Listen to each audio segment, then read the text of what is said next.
Hello, everybody. Welcome back to Losing It for Good. You're here with Charlene, and today I wanted to sort of backtrack to, I think, my first video that I did, um, where I was having trouble making a decision about whether or not I should try weight loss medication or even surgery. Um, or go the natural route. So far from what I have experienced over these past few weeks is,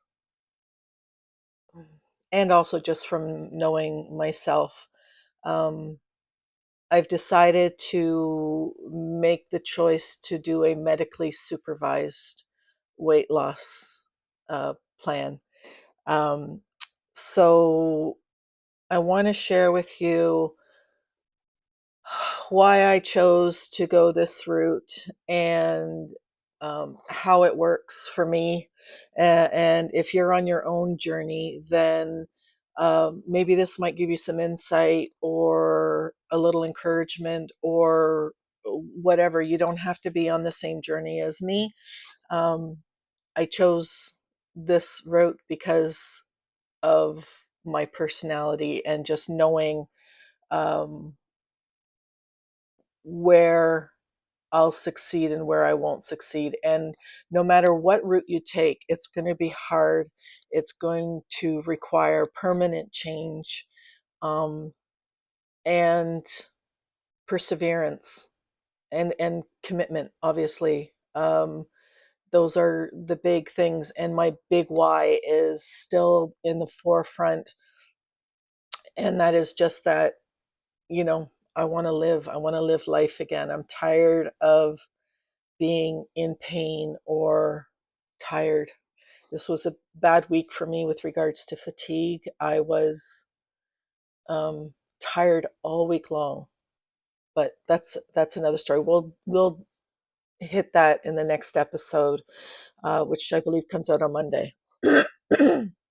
So, for me personally, this plan that I'm going to go on provides a sense of control and consistency, and especially in the beginning stages, um, when I'm still learning, like you, how to make the lifestyle changes permanent and not feel so overwhelming. Um, and it isn't just about losing weight; it's about habits that I can stick to. So I'm going to start with medication. And I'm not sure if I'm saying this right. Morjano. Um, it's like Ozempic or Wegovy, um, but it's slightly different, and it's designed to help with weight loss by improving metabolic health. It's a once a week injection that works by targeting the hormones in your body that regulates blood sugar, um, appetite, and digestion. Aside from weight loss, it's been shown to help manage blood sugar levels, and mine keep teetering around the diabetes 2 threshold, um, without going over. So, unfortunately, this is a medication that I'm going to have to pay out of pocket for. It helps reduce cardiovascular risks, and it even lowers inflammation, which is a big thing for me. My inflammation levels are always super high. And these benefits are a big deal for me. And it's not without its challenges. When I tried Ozempic a few years ago, I struggled with stomach issues and didn't stick with it long enough to see any results, um, because the side effects, they didn't ease. I didn't give them time to go away. Like usually they say stay on it for a few weeks, a month, something like that, and the side effects will subside. I didn't even give it that long. It was just a few weeks. So um, yeah, so that's where I'm going to go with regards to the medical side of it. All of it is going to be with the support of my family doctor, as well as I am in a program with a local hospital. So I'm just waiting to get on their off their waiting list. I'm on their waiting list. I'm waiting to get an appointment, which could take upward of 4 to 6 months. So until that time, I'm going to work with my own doctor to follow more or less the same plan that this hospital provides. They did an orientation with me last week and a bunch of others, and it went over the medical side of things, and it went or the medicine side of things, and it went over the surgery side of things, and I'll get to that in a minute. But let's talk about meal support. As I've mentioned many times, I am not a fan of cooking. Um, and therefore I've decided that I'm going to start having a boost meal replacement shake in the mornings, because I'm always skipping breakfast, always. And that's, as you know, probably the worst meal to skip. But I'm too tired. I don't feel like preparing anything or making anything, and I don't love food enough to that it'll affect me too much. I like snacking. I like my snacks. Meals, eh. Um, that probably goes along with the not cooking and not liking very many foods to begin with. I have a very specific um, childlike palate. So but I thought I'd keep it simple with having a boost drink in the morning um, for breakfast, and then I'll have a healthy lunch, whether it's a sandwich or um, cereal or whatever. I don't know, scrambled eggs. I don't know yet. I'll have to think of that through. But and then for dinner, I'm going to be doing something that I have been doing um, probably for about the last 3 or 4 months, and that's Factor. I'm not sure if you're familiar with Factor. Um, they are a food delivery. No, let me rephrase that. A meal delivery company. So the meals come to you fresh. They're never frozen. They just require reheating. Um, it takes 2 minutes and 20 seconds, and I love that. And surprisingly, I love the meals, the ones that I've tried. There are ones I won't try. I don't like spicy foods. But the ones I've tried, I really love. Their chicken is so good and fresh. And I love the one with the ground beef, broccoli, and cheddar. That is so good. There's a chicken pesto cavatappi, which is really good. Um, the herb crusted chicken. Oh, love that one.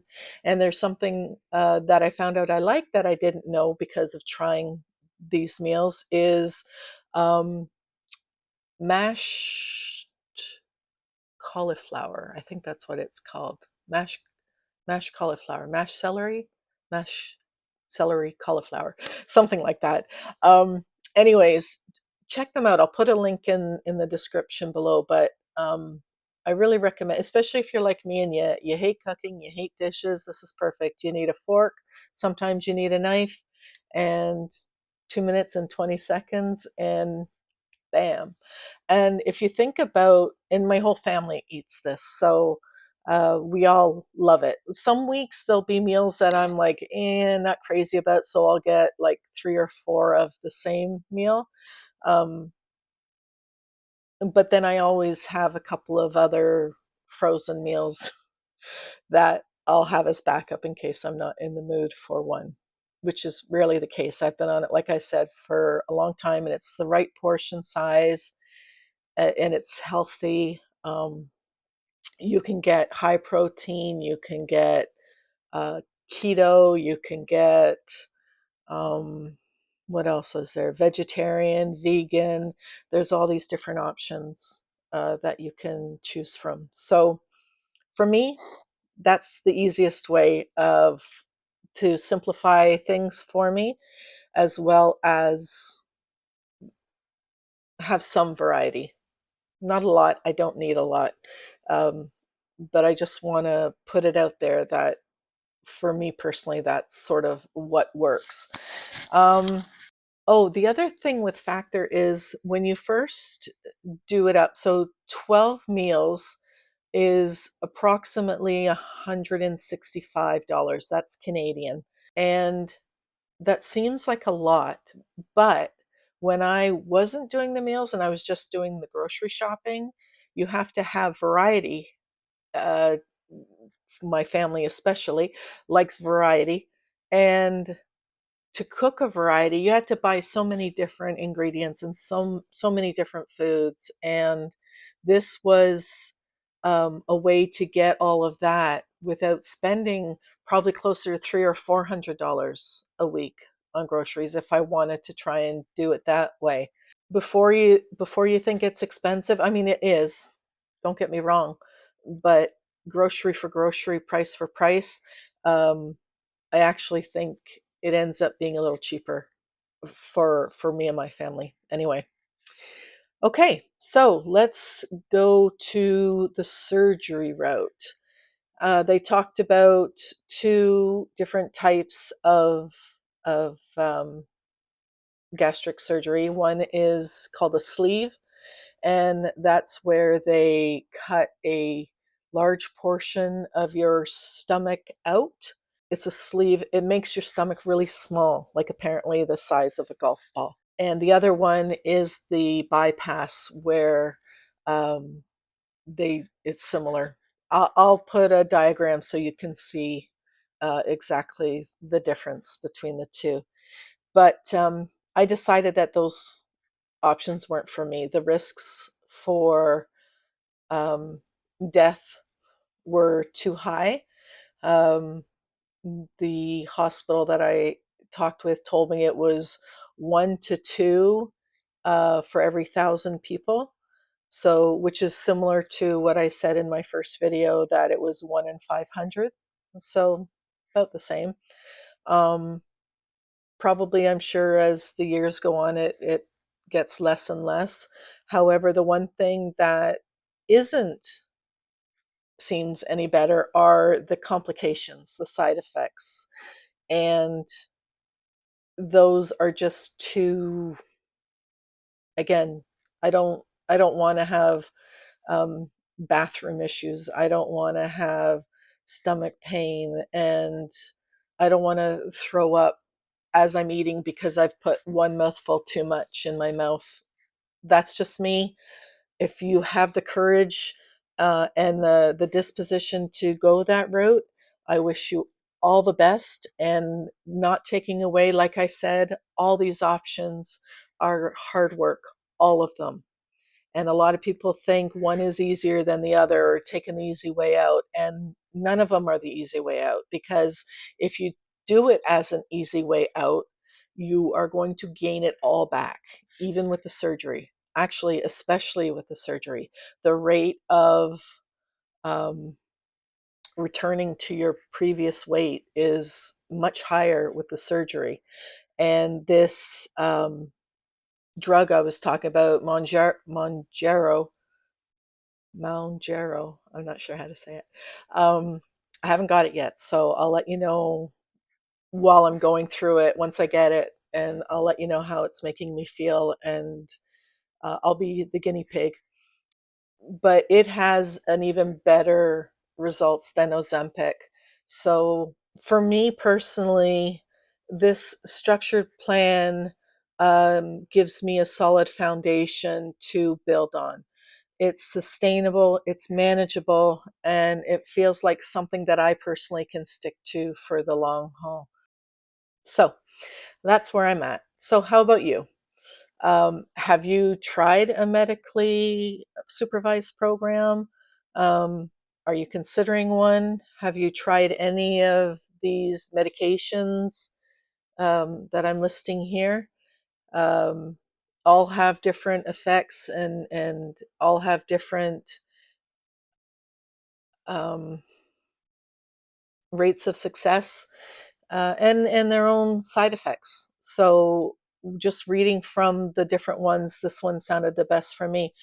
There was somebody in this group call that talked about what's it called? Con- contriva, controva, contriva. And anyways, they said that it works really, really well. But he had crazy ass dreams that were starting to drive him a little crazy because they were super vivid. And so he decided to go off it. Other people I've spoken to now have said that it's worked great for them. Um, all the different ones have worked great. And even Ozempic's getting a bad rap. It is, um, my mom had to go on Ozempic because of type 2 diabetes. And yes, she lost a lot of weight, which is a good thing. But the health benefits that she got, not from losing the weight, but from what that medication does, um, her kidneys were failing every year. They were getting less and less. And she was told at the beginning they would never improve. They could stay the same or they can drop, but never improve. But the last checkup she had, they had actually improved, just a little bit, but I'll take it. Cardiovascularly, it's improved. Her diabetes is practically not even there. Like, she does the little finger prick thing regularly, and she's averaging around a 5 or a 6. And considering most people are like in the teens, and some even more if they're not on medication and have type 2 diabetes. But again, no expert here. Talk to your doctor. But yeah, uh, I'm just amazed, and this is sort of what helped me to make this decision. Is again, not just for the weight loss, but for the health benefits that come along with it. So thank you very much for being here. Um, like I said, let me know in the comments which route you're thinking of taking. Um, at the end of the day, the best plan is the one that works for you. I'm choosing the best one that works for me. Um, and it's a combination of medical support and structured meals, and that just feels like the right path for me. So, again, it's not about perfection, it's about progress, one small step at a time. Thanks for being here. And remember, we're in this together, and we've got this. Thank you very much for being here. Please, if you haven't, don't forget to like and subscribe, and I'll talk to you later. Bye.